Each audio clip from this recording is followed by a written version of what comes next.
وعليكم السلام. إن الحمد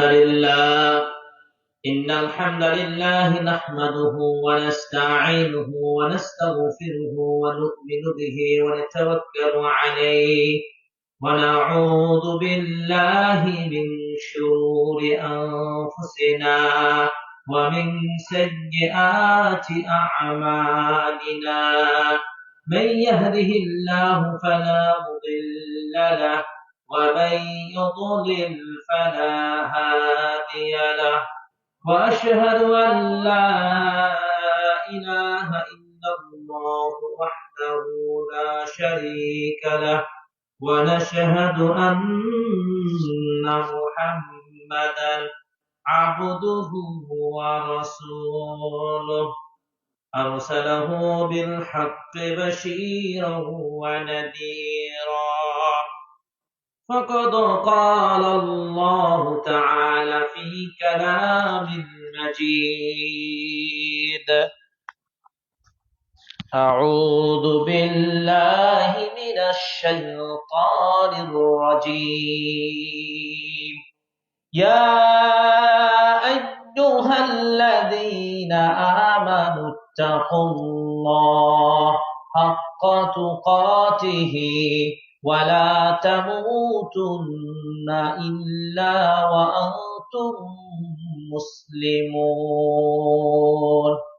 يا أيها الذين آمنوا اتقوا الله وقولوا قولا سديدا يصلح لكم أعمالكم ويغفر لكم ذنوبكم ومن يطع الله ورسوله فقد فاز فوزا عظيما.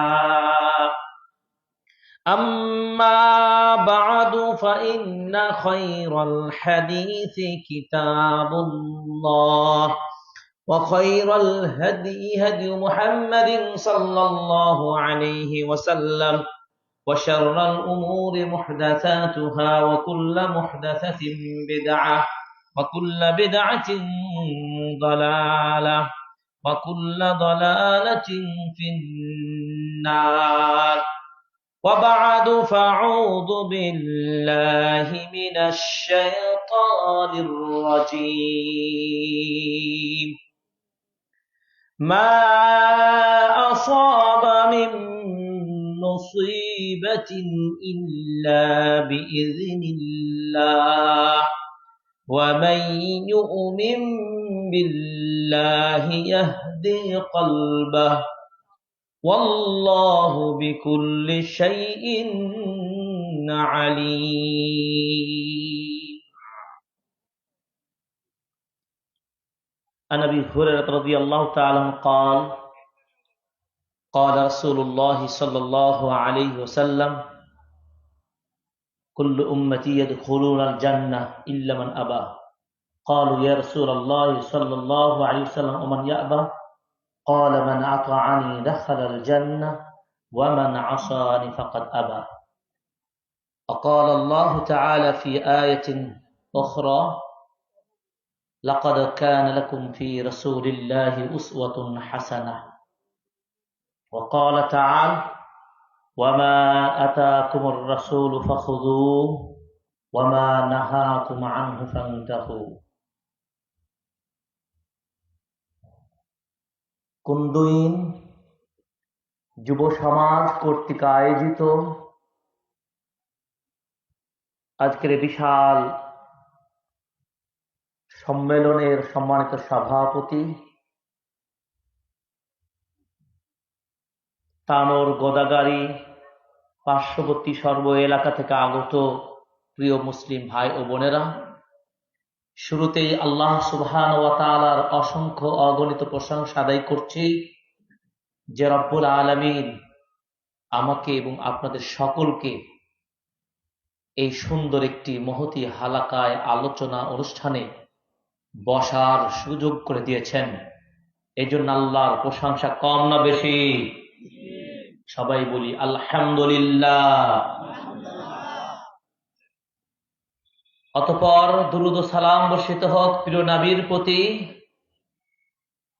যেই নবী আমাদের একমাত্র আদর্শের শ্রেষ্ঠ নবী ও রাসূল, যেই নবীকে পেয়ে আমরা ধন্য হয়েছি, যেই নবীর উম্মত হতে পেরে আমরা খুশি হয়েছি, সেই নবীর প্রতি দুরূদ ও সালাম বর্ষিত হোক। আমরা সকলে বলি সাল্লাল্লাহু আলাইহি। সেই বিষয়টি আপনারা অত্যন্ত মনোযোগ দিয়ে শুনবেন, বোঝার চেষ্টা করবেন। আজকের আলোচনার বিষয়গুলো কোনো গল্প, কেসা, কাহিনী এই ধরনের আলোচনা থাকে। সরাসরি প্রিয় নবীর মুখ থেকে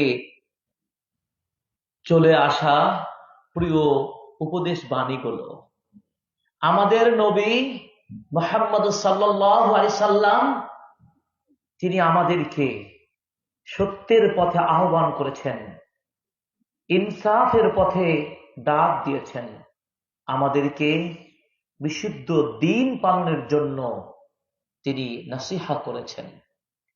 আমরা সেই প্রিয় নবীর অগণিত অসংখ্য হাদিসের মধ্য থেকে তার অনেকগুলো ওসিয়ত রয়েছে, উপদেশ বাণী রয়েছে।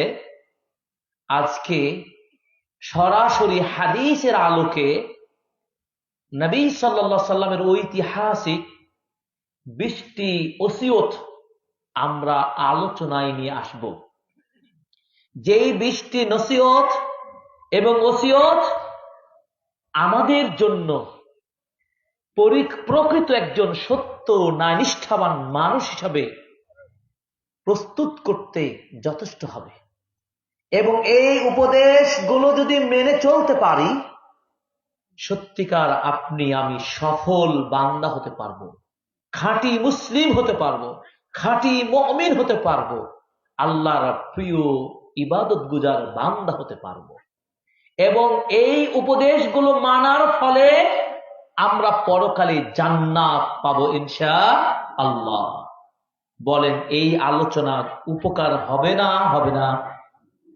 যেহেতু এই আলোচনার উপদেশগুলো শ্রেষ্ঠ মানুষ, সকল মানুষের মধ্যে আল্লাহ রাব্বুল আলামিন কিয়ামতের মাঠে কেবলমাত্র আমাদের প্রিয় নবী সাল্লাল্লাহু আলাইহি সাল্লামকে আল্লাহ রাব্বুল আলামিন সেদিন অনুমতি দিবেন সুপারিশ করা। সেই নবীর বাণীগুলো নিয়ে আলোচনা করব।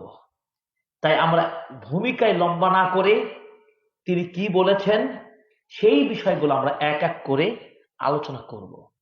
তার আগেই সূরা তাগাবুনের 11 নম্বর আয়াত পাঠ করেছি। আল্লাহ পাক বলছেন, মা আসাবা মিন মুসিবাতিন ইল্লা বিইذনিল্লাহ। দুনিয়ার জীবনে যত ধরনের মুসিবত, বিপদ, বিপর্যয়, যা কিছু বালা আসুক না কেন, কার পক্ষ থেকে আছে? আল্লাহ। এই বিপদ আসার সময় একজন মুমিন কি করতে পারে? বিপদের সময় মুমিন তার ঈমানের উপরে অবিচল থাকবে, অস্থির হবে না, বিচলিত হবে না, হতাশাগ্রস্ত হবে না, দুশ্চিন্তার মধ্যে থাকবে না। তার একটাই করণীয়, এক আল্লাহর উপরে পূর্ণ আস্থা রেখে তার উপরে স্থির থাকা। এবং মুমিনের জীবন কেমন হবে?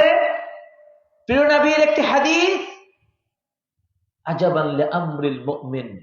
মুমিন ব্যক্তির জীবনটা আশ্চর্যময়। কিভাবে আশ্চর্য? একজন মুমিন যখন কোন নিয়ামত পায়, খুশির সংবাদ গ্রহণ করে, তখন আল্লাহর শুকর আদায় করে, কৃতজ্ঞতা জ্ঞাপন করে। কি আপনারা করবেন না? অনেক গরম গ্রীষ্মকালীন সময়ে ক্ষেতের জমিগুলো, ফসলগুলো বৃষ্টির অভাবে নষ্ট হয়ে যাচ্ছে, পুড়ে যাচ্ছে। এমন সময় যদি আকাশ থেকে বৃষ্টি এসে আপনার জমিনের ফসলগুলোকে উর্বর করে দিল, তাজা হয়ে গেল। আপনারা খুশি হবেন না হবেন না? কি বলবেন? আলহামদুলিল্লাহ। আবার বৃষ্টি বন্ধ হয়ে যাওয়ার কারণে হয়তো আপনার ফসলগুলো নষ্ট হয়ে যাচ্ছে, আপনারা বিপদগ্রস্ত হচ্ছেন, ক্ষতিগ্রস্ত হচ্ছেন, তখন কি করবেন বলেন তো? সবর করবেন। এই কাজটা কে করতে পারে? মুমিন কেবল করতে পারে। এই জন্য মুমিনের জীবনটা একটা আশ্চর্যময় জীবন। খুশির সংবাদে আনন্দিত হয়ে আল্লাহর প্রশংসা আদায় করবে, আর বিপদের মুহূর্তে তারা ধৈর্য ধারণ করবে। আমরা কি সেই মুমিন হতে পারবো? ইনশাআল্লাহ। কোন ধরনের মুসিবত, দুঃখ, দুর্দশা আপনাকে দুর্বল করতে পারবে না, দুশ্চিন্তা আপনাকে আক্রান্ত করতে পারবে না। সত্যিকার অর্থে আপনি যদি আল্লাহর প্রতি সেই বিশ্বাসটাকে নিয়ে জীবন চালাতে পারেন। এই জন্য দুশ্চিন্তা দূরীকরণের জন্য, টেনশন, অভাব, কষ্ট দূর করার জন্য পড়তেন। মুসিবত এসেছে কার পক্ষ থেকে? আল্লাহর পক্ষ থেকে। পরীক্ষা এসেছে কার পক্ষ থেকে? আল্লাহর পক্ষ থেকে। এই মুহূর্তে আপনি অস্থির হবেন না। আপনি যেই পরীক্ষার মধ্যে আছেন, আপনি যে জিকিরগুলো করতে পারেন, যে লা উশরিকু বিহি শাইআ, আল্লাহ দুইবার আপনি বলবেন আল্লাহ আল্লাহ রাব্বি লা উশরিকু বিহি শাইআ। হে আল্লাহ, হে আল্লাহ আমার রব, আমি তোমার সাথে কাউকে শরীক স্থাপন করি না, আমি শিরক করি না। আমি যেই মুহূর্তে আছি, যেই কষ্টের মধ্যে আছি, তবু আল্লাহ তোমাকে ছাড়া কোনো গায়রুল্লাহর কাছে, কোনো গণকের কাছে, কোনো জাদুকরের কাছে, কোনো মাজার পূজারীর কাছে, কোনো বাউলের কাছে, কোনো ফাউলের কাছে আমি আশ্রয় গ্রহণ করি না। আমি আল্লাহ তোমাকে ডাকি, তুমি আমার বিপদ দূর করতে পারো।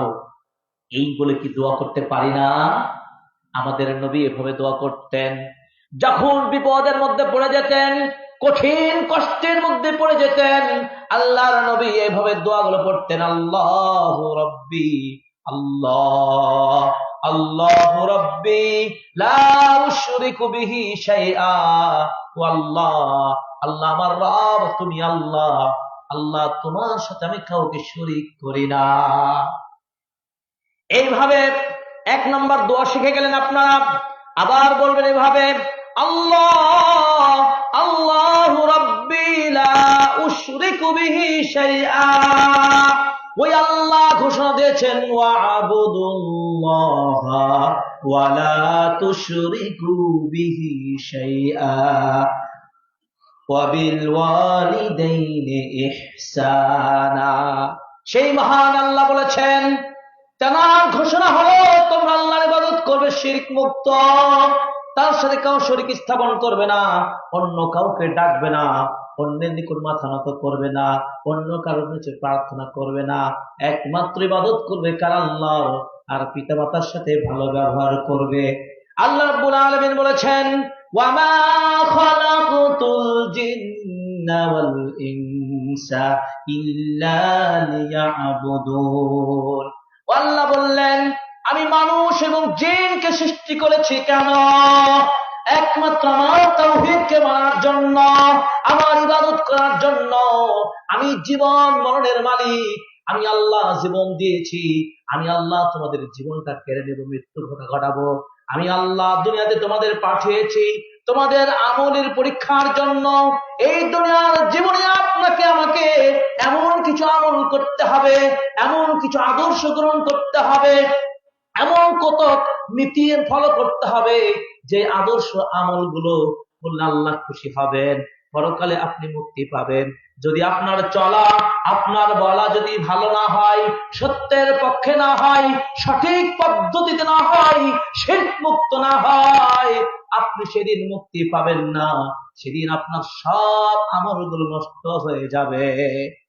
প্রিয় প্রিয় প্রিয় আপনারা শুনে নিন, আল্লাহ রাব্বুল আলামিন বলছেন কি দেখুন, আল্লাযী খালাকাল মাউতা ওয়াল হায়াতা লিয়াবলুয়াকুম আইয়ুকুম আহসানু আমালা ওয়া হুয়াল আজিজুল গফুর। আল্লাহ রাব্বুল আলামিন তিনি জীবন মরণ সৃষ্টি করেছেন কেন সে কথা বলেছেন, তোমাদের আমলের পরীক্ষার জন্য। কে বেশি ভালো আমল করতে পারে তার আমলের বিনিময়ে সেদিন সে কৃতকার্য হবে। আল্লাহ পাক বলছেন সেদিন কিয়ামতের মাঠে কত চেহারা উজ্জ্বল হবে, কত চেহারা সেদিন আলো আলো পাবে না, অন্ধকার হয়ে যাবে। সেদিন আপনার আলো শেষ হয়ে যাবে। কিয়ামতের মাঠে পাগলের মতো ছোটাছুটি করবেন, মুমিনরা সেদিন আলো পাবে, আলো নিয়ে তার মুক্তির পথে চলে যাবে। দেখুন, এই জন্য আপনাদের বলতেছি, যতই মুসিবত আসবে, বিপদ আসবে আল্লাহর পক্ষ থেকে, এই মুসিবতের সময় আপনাকে ভেঙে পড়লে হবে না, অস্থির হলে চলবে না। 1 নম্বর দোয়া শিক্ষা দিলাম, কোন দোয়া?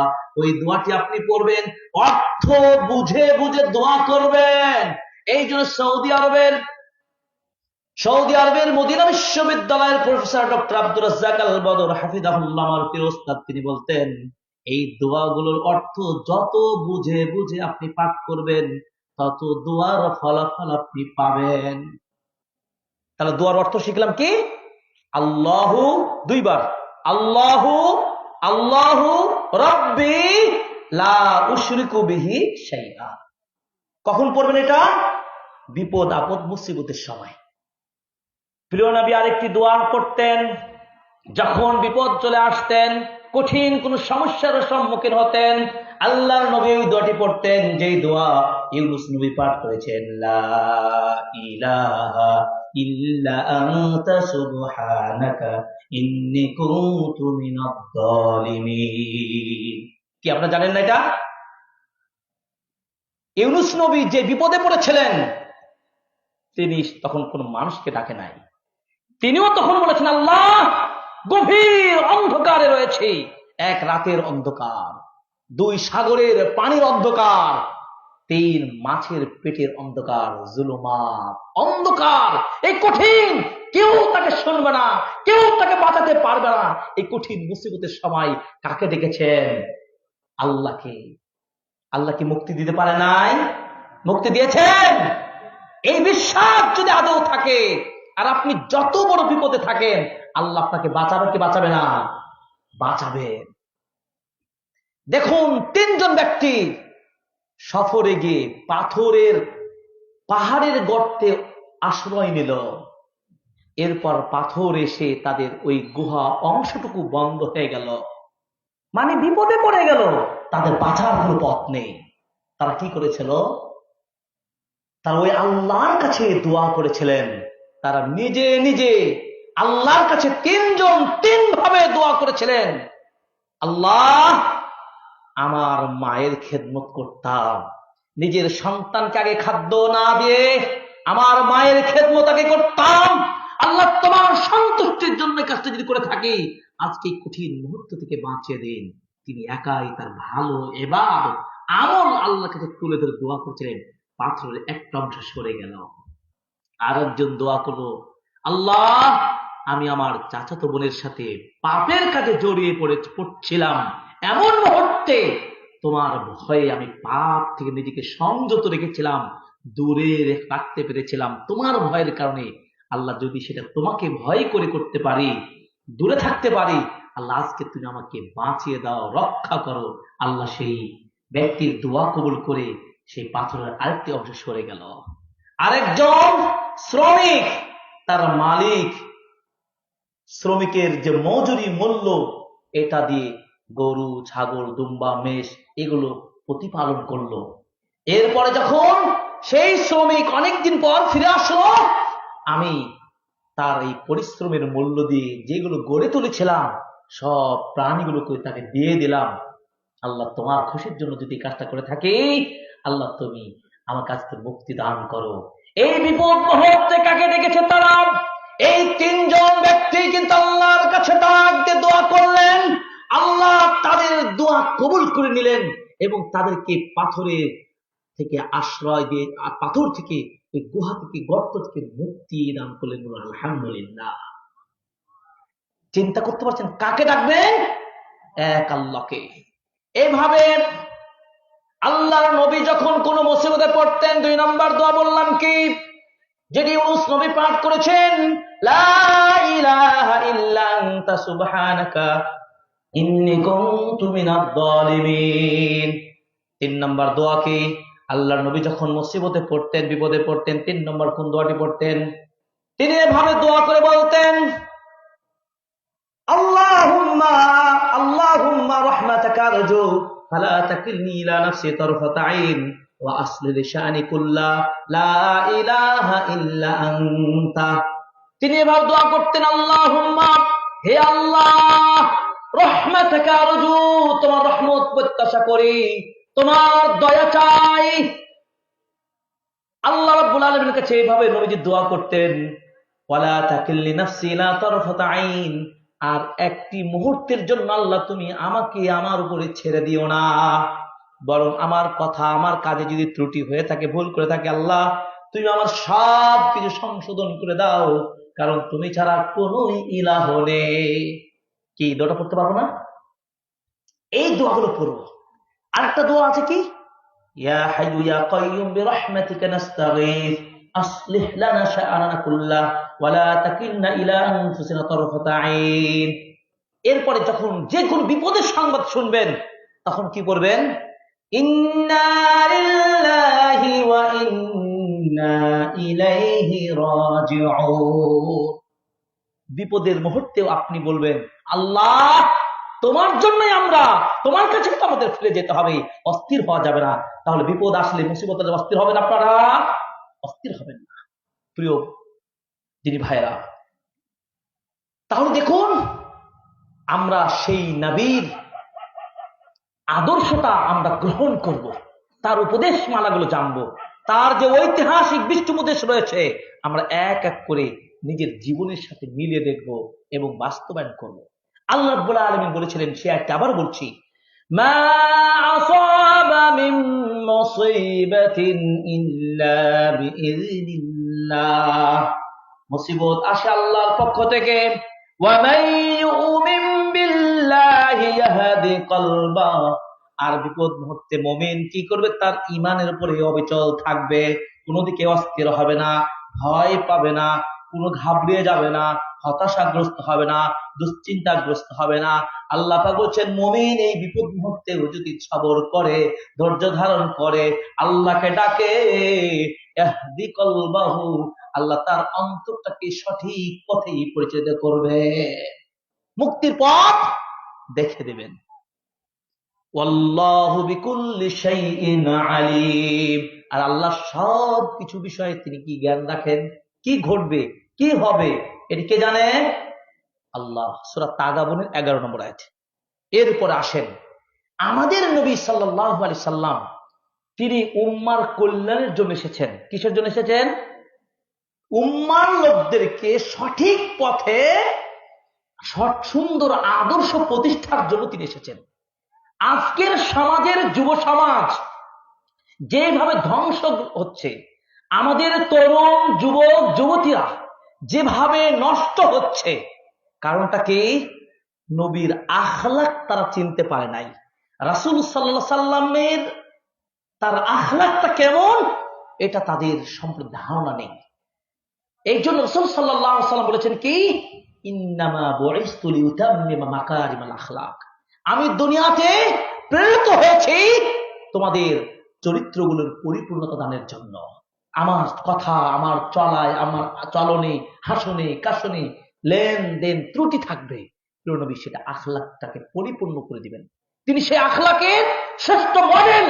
সত্যিকার একটি সুন্দর ব্যক্তিত্বময় জীবন গঠন করতে চাই, নিজেকে যদি আসলে প্রতিষ্ঠিত করতে চাই, তাহলে আপনাকে রাসূল সাল্লাল্লাহু আলাইহি সাল্লামের আখলাক, তার আচরণ, তার উপদেশ গ্রহণ ছাড়া পৃথিবীর কোন মানুষের আইডিওলজি, আদর্শ গ্রহণ করে আপনি নিজেকে প্রতিষ্ঠিত করতে পারবেন না। পারবেন? পারবেন না। কেন? আল্লাহ রাব্বুল আলামিন প্রিয় নবীকে বলেছেন, ওয়া ইন্নাকা লাআলা খুলুকিন আযীম। নবী মুহাম্মদ আপনি তো রয়েছেন সর্বোচ্চ সুন্দর চরিত্রের উপরে রয়েছেন, আপনার চরিত্রের কোনো ক্ষতির দিক নেই, আপনি শ্রেষ্ঠ চরিত্রের মালিক, আপনাকে আমি সেই চরিত্র দিয়ে দুনিয়াতে প্রেরণ করেছি। এই জন্য আল্লাহ রাব্বুল আলামিন বলেছেন লাকাদ কানা লাকুম ফি রাসূলিল্লাহি উসওয়াতুন হাসানাহ। এই জন্য আল্লাহ তাআলা কি বলেছেন? উসওয়াতুন হাসানা বলেছেন। নিশ্চয় রাসূল সাল্লাল্লাহু আলাইহি সাল্লামের মধ্যে তোমাদের জন্য উত্তম আদর্শ রয়েছে, রাসূল সাল্লাল্লাহু আলাইহি সাল্লামকে গ্রহণ করতে হবে।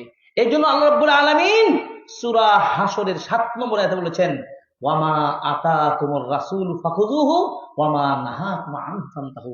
তোমাদেরকে তোমাদের নবী যা বলেছেন সেগুলো তোমরা গ্রহণ করবে, যা বর্জন করতে বলেছেন, নিষেধ করেছেন, তা তোমরা দূরে রাখবে, অমান্য করবে।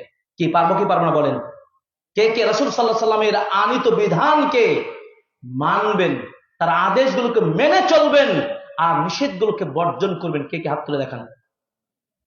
ইনশাআল্লাহ এই কোন দিন এলাকার লোককে কবুল করুন, আমিন। প্রিয় নবী সাল্লাল্লাহু আলাইহি সাল্লাম বলেছেন কুল্লু উম্মতি ইয়াদখুলুনাল জান্নাহ ইল্লা মান আবা। ক্বালা ইয়া রাসূলুল্লাহ ওয়া মান ইয়াবা? ক্বালা মান আতাআনি দাখালাল জান্নাহ ওয়া মান আসানি ফাকাদ আবা। আল্লাহ নবী বলেছেন আমার উম্মতের সবাই জান্নাতে যাবে, তবে আবা ব্যতীত। সাহাবীগণ বললেন ইয়া রাসূলুল্লাহ উম্মতের সবাই জান্নাতে যাবে, তবে আবা যারা এরা জান্নাতে যাবে না। সাহাবীরা বললেন ইয়া রাসূলুল্লাহ আবা কারা? আবা কি জিনিস বুঝি না। তিনি আবার ব্যাখ্যা দিয়ে বললেন মান আতাআনি দাখালাল জান্নাহ ওয়া মান আসানি ফাকাদ আবা। তিনি বললেন যারা আমার অনুসরণ করবে, আমার আনুগত্য করবে, আমার মানহাজকে ফলো করবে, আমার নির্দেশনা মেনে চলবে, আমার বিধিবিধান যেভাবে দিয়েছি, যেভাবে বলেছি সেগুলো গ্রহণ করবে, অনুসরণ করবে, আনুগত্য করবে, তারাই জান্নাতে যাবে। আর আমার দেখানো পদ্ধতি, আমার রেখে যাও ইসলাম, আমার আদর্শ, আমার আখলাক, আমার মুআমালা, আমার ব্যবসা বাণিজ্য লেনদেন, যে সিস্টেম আমি বলেছি, যা করেছি, এটা যারা মানবে না, তারা রাসূল সাল্লাল্লাহু আলাইহি ওয়াসাল্লামের আনুগত্য করতে পারবে না, তাদের জন্য জান্নাত হবে না। তাহলে জান্নাতের পক্ষে যদি হতে চাই, তাহলে রাসূল সাল্লাল্লাহু আলাইহি ওয়াসাল্লামকে মানতে হবে না? হবে না? মানতে হবে, তার উপদেশ মেনে নিতে হবে। আজকে সেই 20টি উপদেশ আমরা মানব। নাম্বার 1, সর্বাধিক হাদিস বর্ণনাকারী সাহাবী আবু হুরায়রা রাদিয়াল্লাহু তাআলা আনহু তিনি বর্ণনা করছেন আল্লাহর নবী একটি হাদিসে 5টি উপদেশের কথা বলেছেন। এক এক করে আপনারা গণনা করবেন। আল্লাহর নবী বলেছেন 1 নম্বর উপদেশ হলো কি তাকিল মাহারিম। 1 নম্বর হলো কি যত পাপ আছে, যত নিষেধ কাজ আছে সবগুলোকে বর্জন করতে হবে। পারবো কি না বলেন? গান বাজনা করা যাবে, ফেন্সিডিল খাওয়া যাবে, গাঁজা খাওয়া যাবে, তারি খাওয়া যাবে, বেরি সিগারেট খাওয়া যাবে, তাস খেলা যাবে, লটারি খেলা যাবে, জাদু করা যাবে, গণকি করা যাবে, বেদাত করা যাবে, বিয়ের বাড়িতে ডিগডিগ বাজানো যাবে, তাই না? এই হচ্ছে আমাদের সমাজ। আমাদের যুবক ভাইরা নামাজের সময়ে তাস খেলে, ক্রিকেট খেলে, আর আমাদের মুরব্বী চাচারা দোকানে বসে থেকে আজান হয়, তারাও চা খাওয়ার নাম করে গল্প গুজব করতে করতে সময়টা কাটিয়ে দেয়, হেলে দলে সময় কাটিয়ে দেয়। ঠিক কিনা বলেন? অতএব এই সমাজ নষ্ট হয়ে যাবে। এই যত মুনকারাত রয়েছে, পাপের কাজ আছে, পাপের আস্থানা আছে, অপরাধ আছে, অন্যায় আছে, নিষিদ্ধ রয়েছে, হারাম কাজ আছে, সবগুলোকে বর্জন করতে বলেছেন কে? বিশ্বনবী।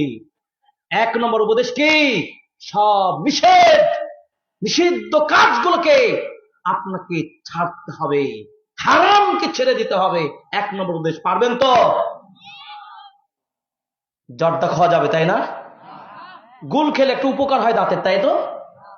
এই কোনো কিছু চলবে না, এই সব হারাম। এই হারাম চলবে না। ও ফ্যাশনি পোশাক পরে চলা যাবে, তাই তো? আজকে বর্তমান সমাজের যুবক, তরুণ তরুণী সকলকে পহিলা বৈশাখে কি দেখা যায়, বছরের 31st নাইটে কি দেখা যায়? লাস্টিং ফাস্টিং করে আলো জ্বালিয়ে যে আনন্দ করে যে আপনারা যেভাবে দিনগুলো পালন করে থাকেন, যে পোশাকগুলো পরে বেজাতীয় কালচার আপনারা প্রতিষ্ঠা করছেন, টিকটকের নাম দিয়ে আজকে যেভাবে নারীরা তাদের নিজেদের চেহারার সৌন্দর্যকে টিকটকের মাধ্যমে তারা সৌন্দর্য তুলে ধরে গোটা পৃথিবীর মানুষের কাছে অনলাইনে ছড়িয়ে দিচ্ছে, এই নারীরা কি জাহান্নামে যাবে না? আবার শুধু নারীরা নয়, আমাদের যুবক ভাইরা পর্যন্ত শুধু ভিউ নেওয়ার জন্য, অনলাইনে 2 পয়সা হারামি পয়সা ইনকাম করার জন্য তারা কি করছে? তারাও তাদের লজ্জা হারিয়ে দিয়ে বেহায়ার মতো তারা সব ধরনের ভিডিও বানাচ্ছে, নোংরামিতে শুরু করে এইভাবে তারা শুধু ভিডিও থেকে পয়সা ইনকাম করতে চায়। এটাও কি খারাপ কাজ নয়?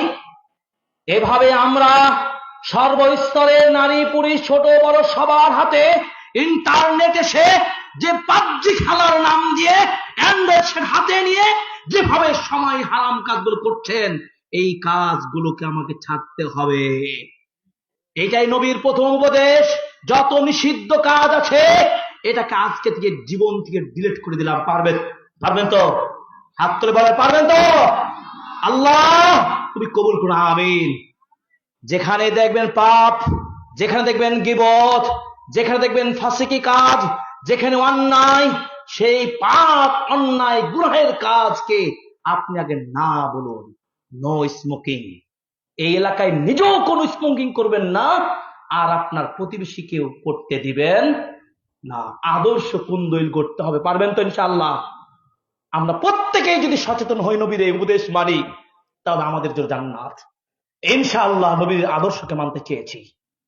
1 নম্বর উপদেশ কি?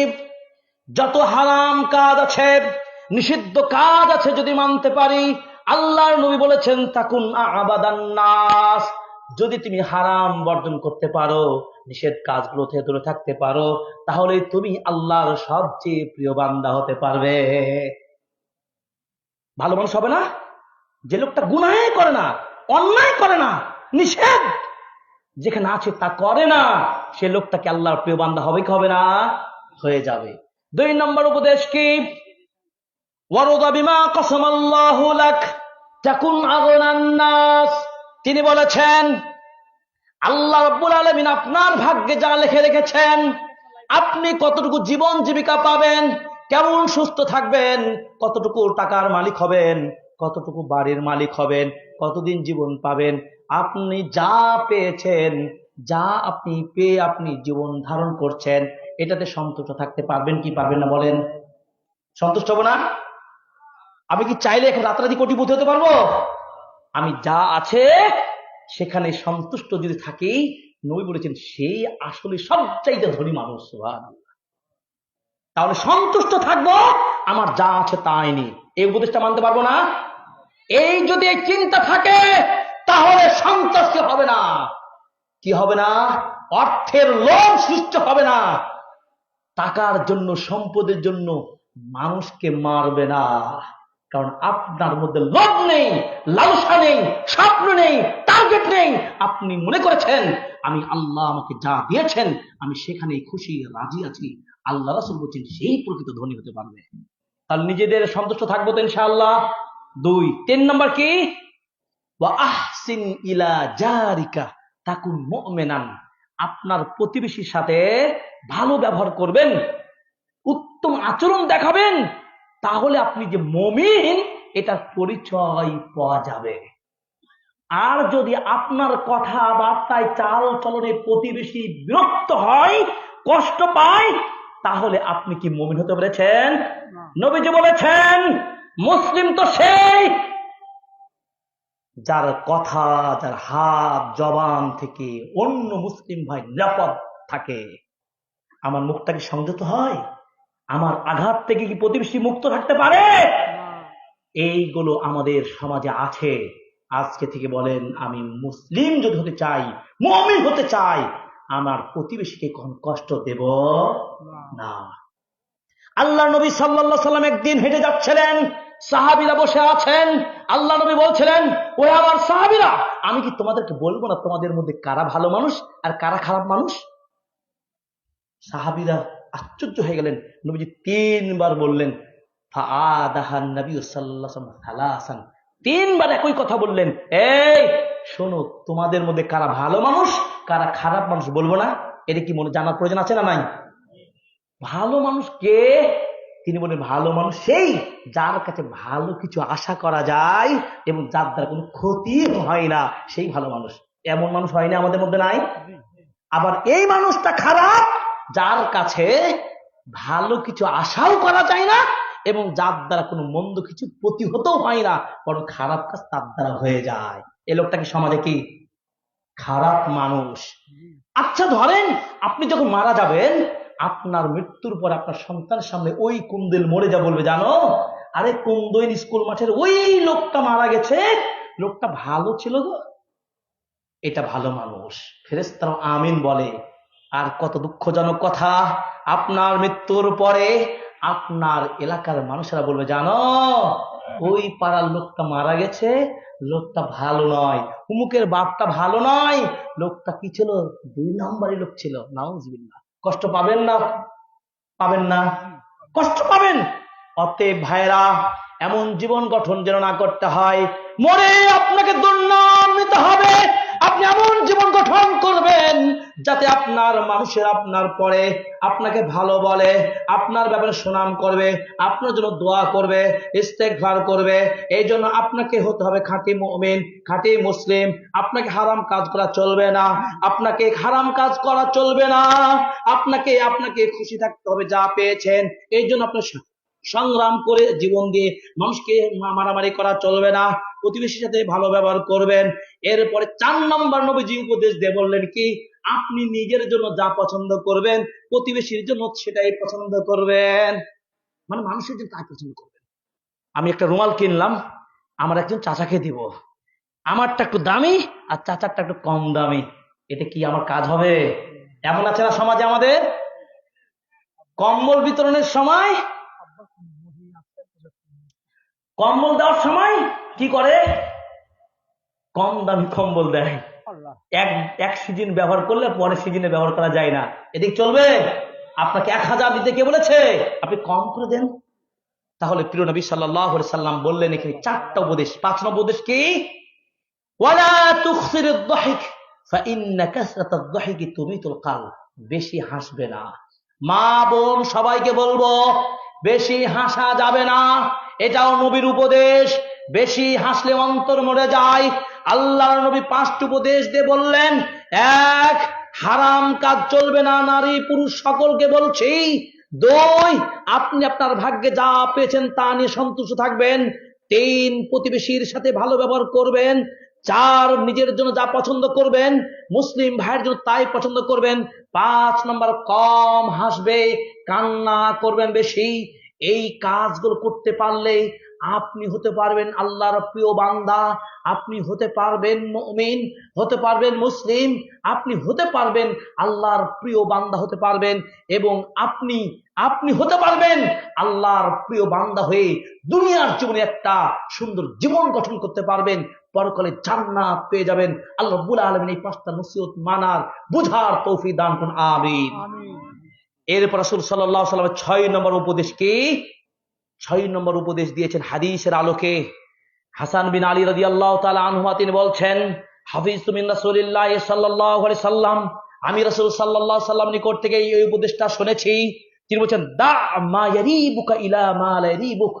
যেখানে সন্দেহ আছে সেটাকে তুমি ছেড়ে দিবা, যেখানে সন্দেহ নেই সেই কাজটা তোমরা করবা। আছে না সমাজে অনেক কিছু আছে না, কাজটা করব না দনমনো খাচ্ছেন, কাজটা হালাল হবে না হারাম হবে, কাজটা কি বৈধ না অবৈধ, আমার কি বলা ঠিক হবে না হবে না, এই ধরনের সংশয় যেখানে আছে, যাবতীয় সংশয় সন্দেহকে আপনি সেই কাজটা করবেন না। এই যে রাসূল সাল্লাল্লাহু আলাইহি ওয়াসাল্লাম একটা হাদিসে বলছেন, ইন্নাল হালালা বাইয়িনুন ওয়া ইন্নাল হারামা বাইয়িনুন। হালাল স্পষ্ট, হারাম স্পষ্ট। আমরা সামাজিক জীবনে চলতে গিয়ে হালাল বিষয়গুলো চিনি, হারামগুলো কম বেশি বুঝি, কিন্তু হালাল হারামের মাঝে নবীজি বলছেন ওয়াবাইনাহুমা উমুরুন মুশতাবাহাতুন, কিছু সন্দেহ সংশয়পূর্ণ কাজ আছে। এই কাজগুলো কি? নবীজি বলছেন যারা তাকওয়াবান হবেন, যারা নিজের ইজ্জত বাঁচাতে চায়, সে যেন এই কাজগুলো থেকে দূরে থাকে। সন্দেহ নিয়ে কোনো কাজ করা যাবে না, সংশয় নিয়ে কোনো ইবাদত করা যাবে না। উযু আছে না নাই, আছে না নাই, এমন হয় না? এই সন্দেহ থেকে আপনার নামাজ হবে না।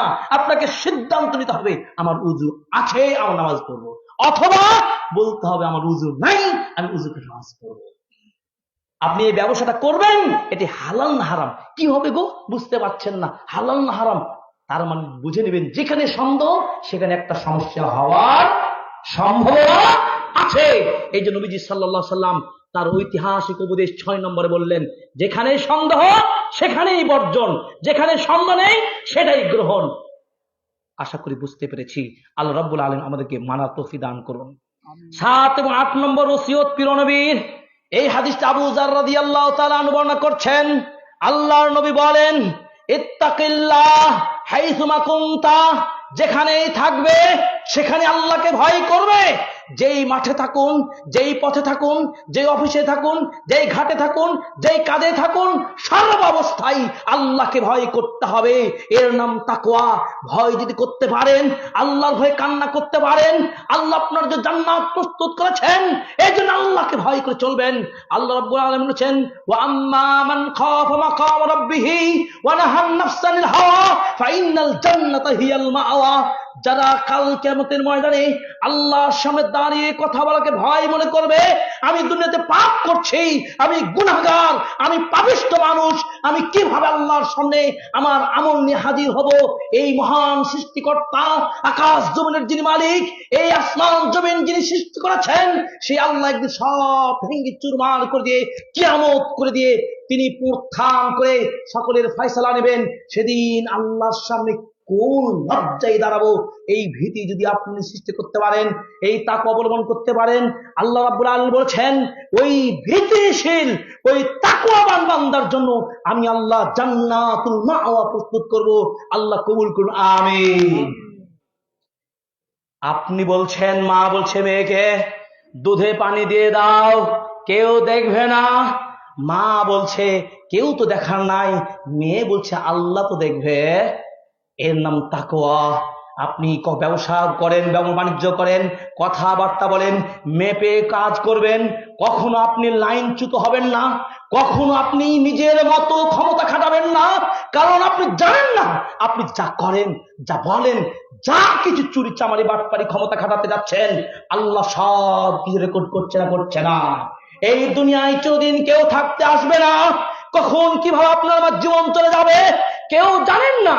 ও মা বোনেরা, ও প্রিয় ভাই মুরব্বী চাচারা বলেন, আমরা কখন চলে যাব কেউ জানি না। আপনি এমন কাজ করে যাবেন, এমন কিছু কথা বললেন যেটা দ্বারা সমাজ দূষিত হলো, সমাজের মানুষ পাপিষ্ট হলো, এই কাজ করা যাবে না। অতএব আল্লাহকে যদি ভয় করতে পারেন, ওই আল্লাহকে ভয় করবেন। ভয় করলে আল্লাহ আপনার মুক্তির পথ দেবেন।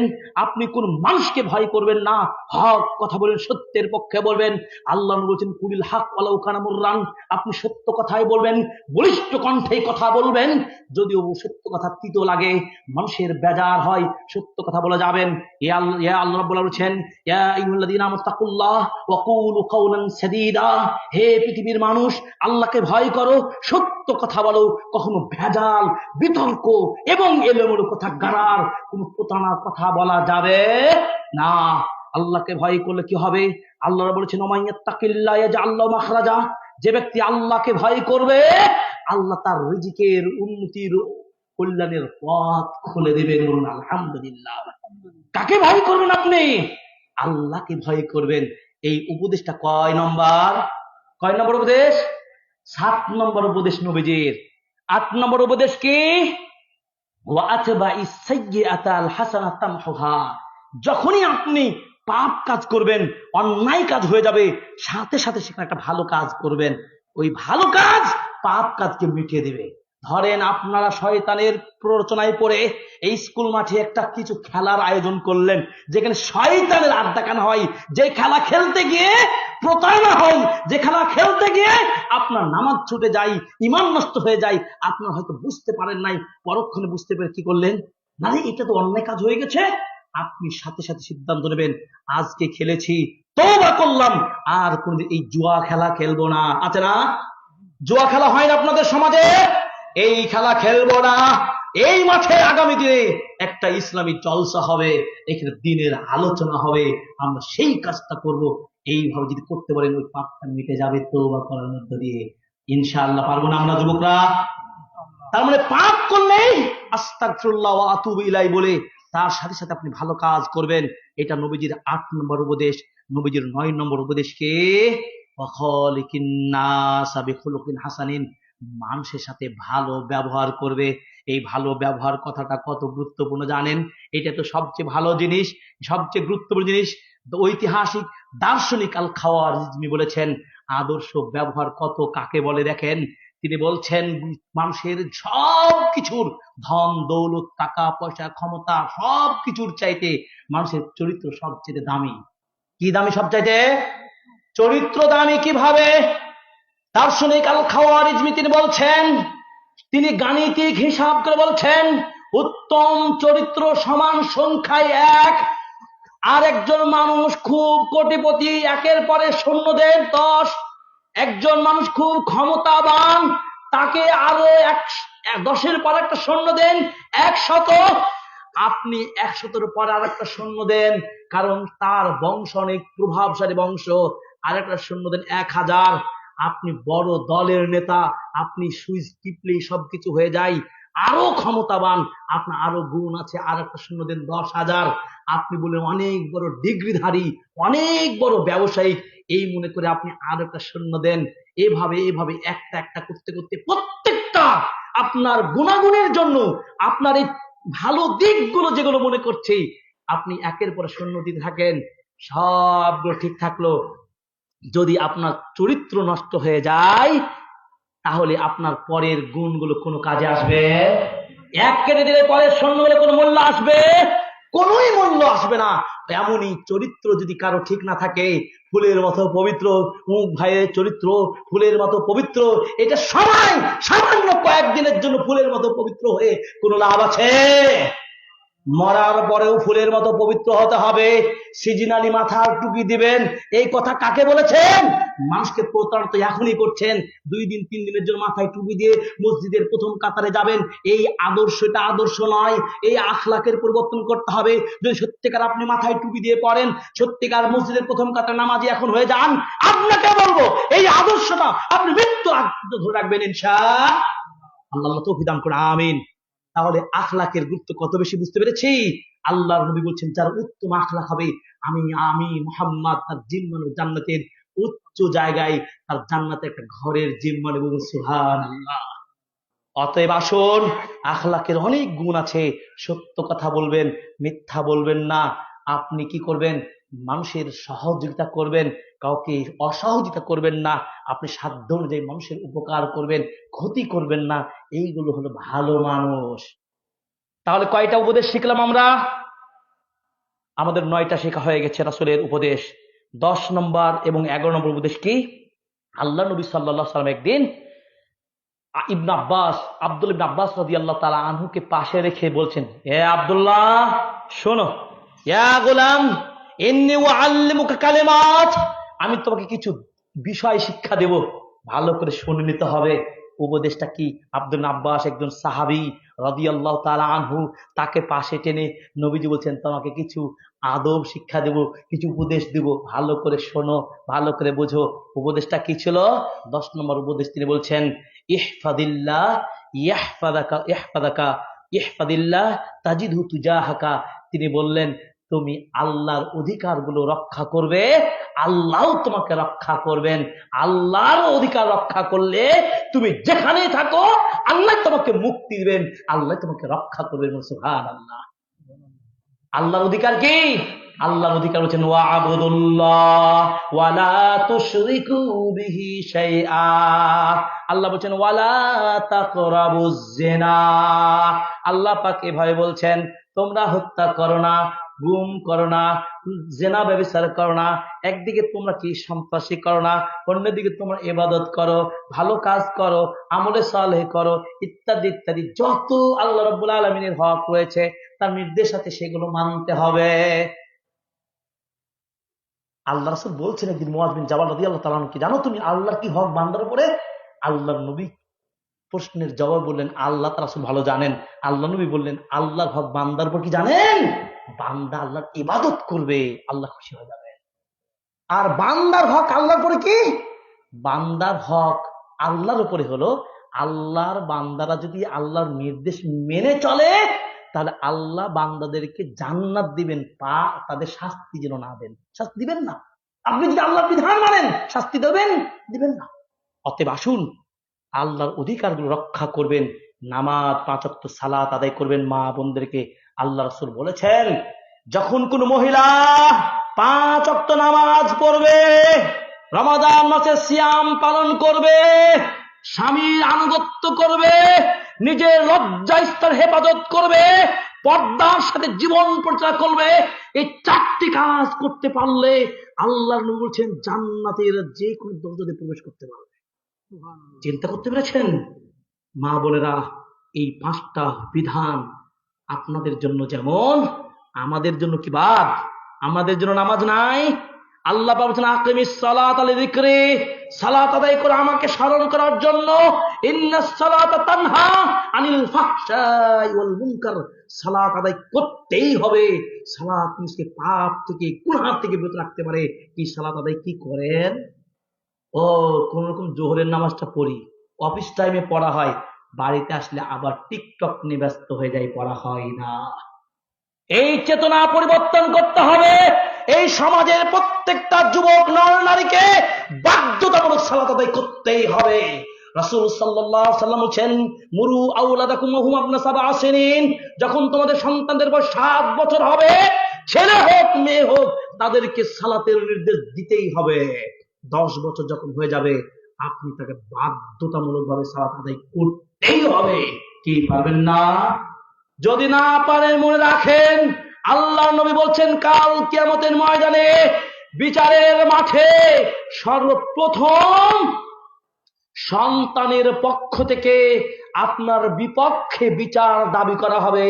সন্তান আল্লাহর কাছে অভিযোগ করে বলবে আল্লাহ আমার বাবা মা আমার প্রতি বল প্রয়োগ করে নাই, আমার বাবা মা আমাকে দ্বীনের কথা বলে নাই, তিনি আমাকে সালাতের কথা বলে নাই। বিচারটা কার আগে হবে? কার হবে? বাবা মার হবে। সাবধান হয়ে যান, সন্তানকে 5 ওয়াক্ত নামাজ পড়াবেন। এই 10 নম্বর উপদেশ। 11 নম্বর উপদেশ কি? আল্লাহ নবী বলছেন ইদা সাআলতা ফাসআলিল্লাহ ওয়া ইদা ইসতাআনতা ফাসতাইন বিল্লাহ, যখন কোনো সাহায্য চাওয়ার প্রয়োজন হবে, কোন সময় প্রার্থনার প্রয়োজন হবে, কার কাছে চাইবে? আল্লাহর কাছে। কিন্তু আমরা করি কি, ওই গ্রামের মুরব্বী, ওই বয়োজ্যেষ্ঠ নারী, কে নাকি গণকী, কে বলে যেন ভিখারি, কে বলে যে পীর, এদের কাছে গিয়ে আপনারা বলেন আমার জন্য করেন। আবার কি করেন? মাজারে দরগায় যাওয়া হয়, যদিও আমাদের এলাকাতে নাই। এই দোয়া করবেন, প্রার্থনা করবেন আপনার চাহিদার জন্য, আল্লাহর কাছে নিজে নিজের প্রার্থনা করবেন। দোয়া কবুল হওয়ার 7টা সময় আছে। যেই সময় দোয়া কবুল হয় জেনে নিন। কয়েকটা সময় আপনাকে বলে দিই যে সময় দোয়া কবুল হয়। গুরুত্বপূর্ণ সময় হলো আজান ইকামতের মাঝে, এই সময় দোয়া কবুল হয়। আপনি সময় আপনি আজানের আগেই প্রস্তুত হয়ে যাবেন, সুন্দরভাবে উযু করে মসজিদে প্রবেশ করবেন। এরপর আপনি 2 রাকাত হোক 4 রাকাত সালাত আদায় করে আল্লাহর কাছে প্রার্থনা করবেন, দোয়া কবুল হয়ে যাবে। ফরজ সালাতের পরে আপনি ফাবাদা সালাতিল মাফরুদা, ফরজ সালাতের পরে আপনি দোয়া জিকির গুলো পাঠ করার পরে আবার নিজের মতো দোয়া যদি করেন, সেই সময় দোয়া কবুল হয়। দোয়া কবুলের গুরুত্বপূর্ণ সময়টা হচ্ছে আরেকটি রাতে তাহাজ্জুদের নামাজে, রাতের শেষ প্রহরে ফজরের আগে আপনি ঘুম থেকে উঠে যান, দোয়া করেন সন্তানের জন্য, নিজের জন্য, ব্যবসার জন্য, বাণিজ্যের জন্য। আপনি দোয়া করতে থাকুন, এই দোয়া কবুল হবে। আল্লাহ বলছেন আল্লাহ শেষ আকাশের নিচে নেমে আসে, বলেন কে আছো ডাকবে আমাকে ডাকো, আমি তোমার সাড়া দেব, তোমার প্রয়োজন মিটিয়ে দেব।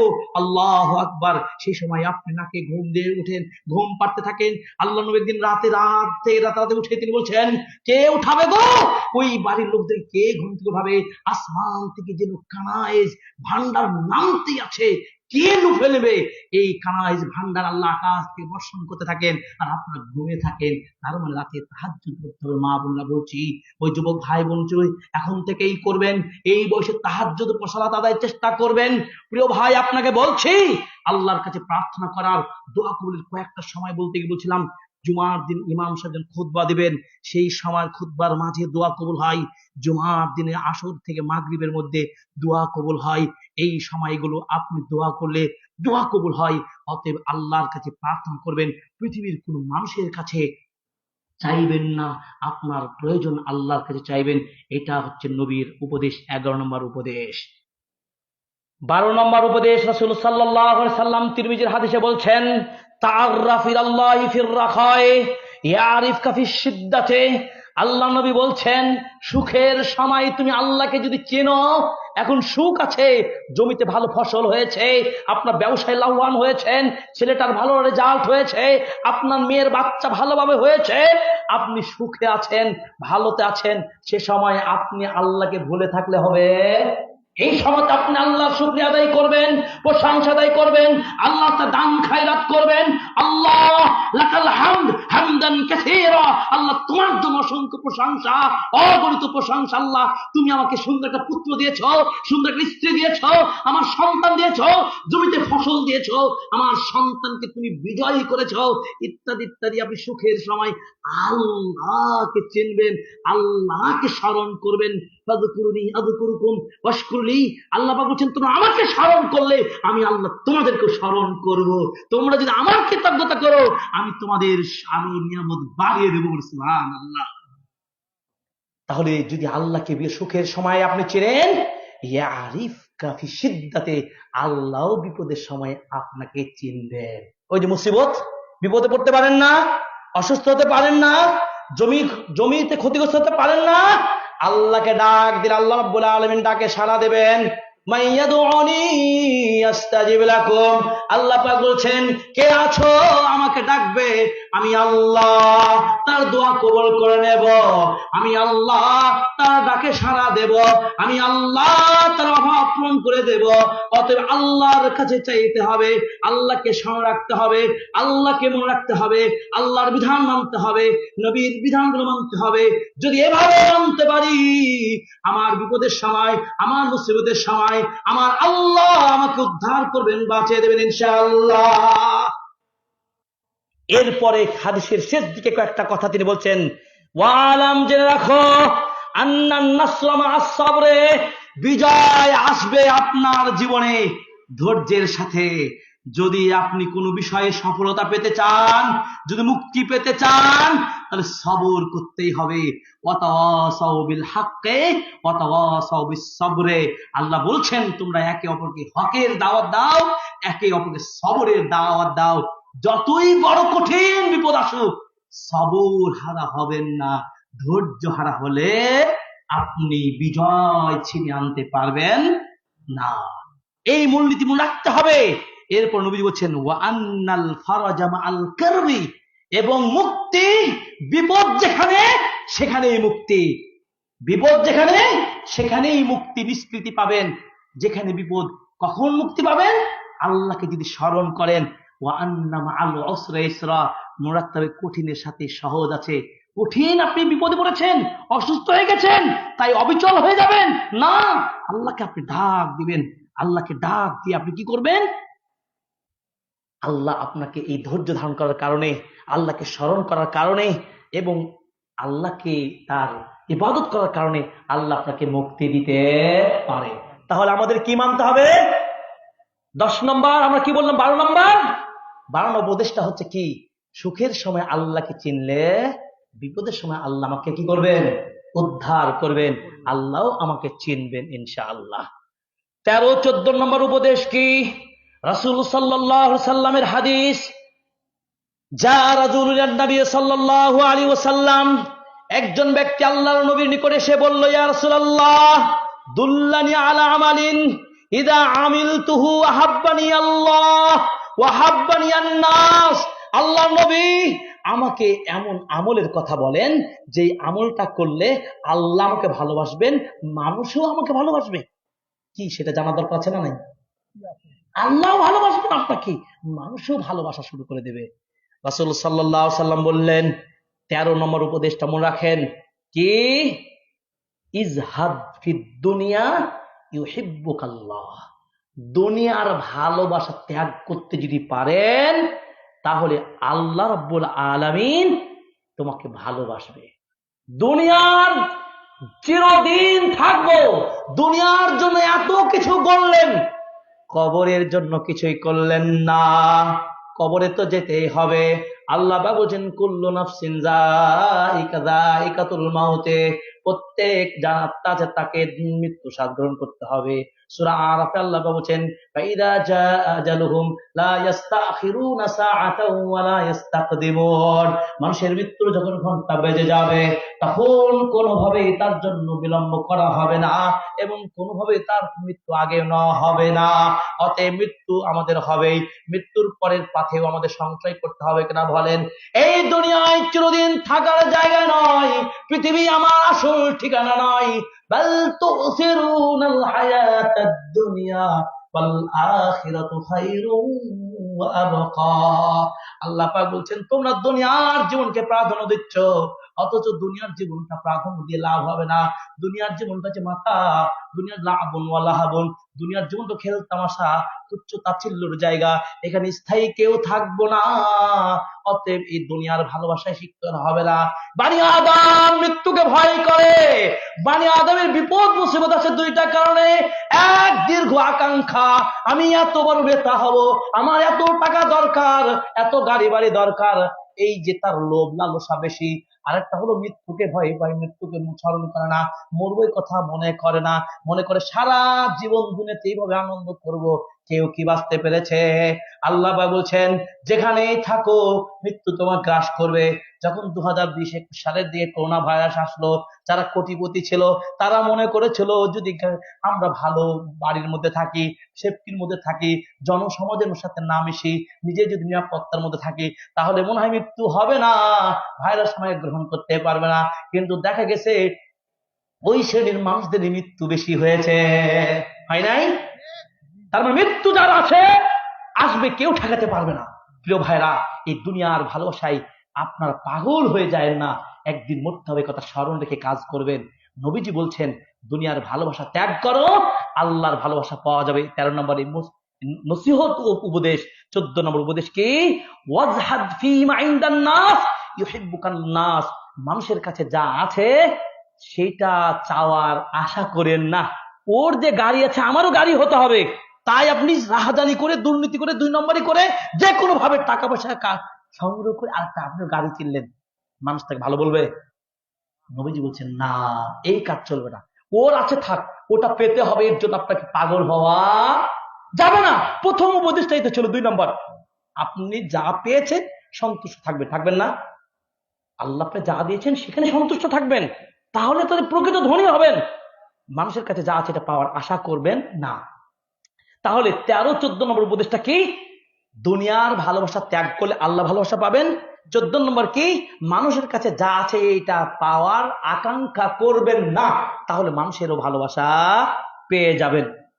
এরপর আসেন 15 নম্বর উপদেশ কি? একজন ব্যক্তি এসে বললেন ইয়া রাসূলুল্লাহ কুল্লি ফিল ইসলামে কাউলান লা আসআলু আনহু আহাদান গায়রাক। আল্লাহ নবী, আপনার কাছে আমি একটা জিনিস জানতে চাই, এমন একটা বিষয় জানতে চাই যে জিনিসটা আপনি আমাকে বলবেন, আমি আর কারো কাছে জিজ্ঞেস করব না, সমাধান আপনার কাছে পেতে চাই। আল্লাহর নবী সাল্লাল্লাহু আলাইহি সাল্লাম তাকে উপদেশ দিলেন কি? নবীজির কাছে উপদেশ নিতে আসলেন, উপদেশ দিবেন কি? নবীজি উপদেশ দিয়ে বললেন আমানতু বিল